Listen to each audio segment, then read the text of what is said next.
సిర్గాపూర్లో BRS party ముఖ్య నేతలు రైతుల ధర్నా ముఖ్య అతిథిగా హాజరైన సంగారెడ్డి జిల్లా బీఆర్ఎస్ పార్టీ అధ్యక్షులు ఎమ్మెల్యే చింతా ప్రభాకర్.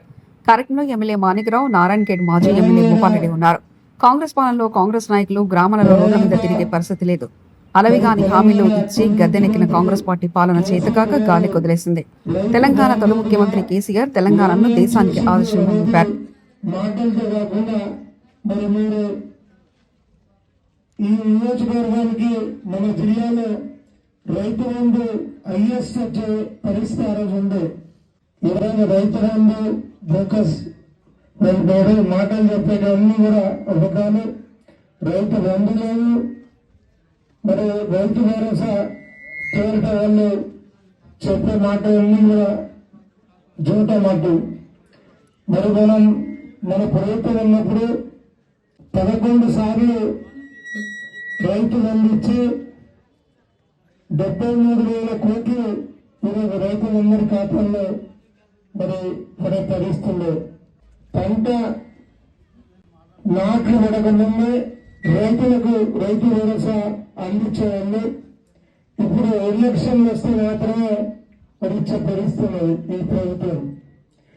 మరి ప్రభుత్వంలో కూడా చాలా ఇబ్బంది పడుతున్నటువంటి పరిస్థితులను చూస్తూ ఉన్నాం.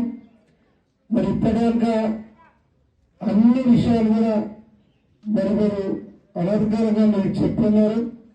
మనం ఈరోజు ఎక్కడ కూడా భయపడాల్సిన పని లేదు. మరి రైతులకు ఇచ్చే ఎరువులు కూడా యూరియా కూడా బ్లాక్ లో అమ్ముకునే పరిస్థితి దాపరించింది. మరి కాంగ్రెస్ వాళ్ళు ఈరోజు ఇచ్చిన మాట ఏది కూడా నిలబెట్టుకునే పరిస్థితి లేదు. మరి వాళ్ళకి బుద్ధి చెప్పాల్సిన పరిస్థితి ఉన్నది. మరి మళ్ళా కేసీఆర్ గారు రావాలి, కేసీఆర్ ముఖ్యమంత్రి కావాలి, ఈరోజు అందరి కష్టాలు తీరాలి అని ఎదురు చూస్తున్నటువంటి తరం. మరి హరీష్ అన్న కూడా మరి నారాయణఖేడ్ నియోజకవర్గానికి మరి అప్పుడు ఎన్నికలకు వచ్చినప్పుడు నేను సిద్దిపేట తర్వాత నారాయణఖేడ్ కూడా అదే స్థాయిలో అభివృద్ధి నేను చేసి చూపిస్తానే మాట ఇచ్చి ఈ సిర్గాపూర్ మండలంగా మరి చేయటం జరిగింది. మరి ఆయన మాట మీద నమ్మకంతో ఆ రోజు భూపాలలో మీరు కళ్ళలో పెట్టి గెలిపించుకున్నారు. మరి అదే రకంగా మరి భూపాలరెడ్డి గారు కూడా అదే స్థాయిలో మీ అందరి ఆశలు, మీ అందరి అవసరాలు తీర్చే విధంగా అభివృద్ధి చేసి చూపించింది.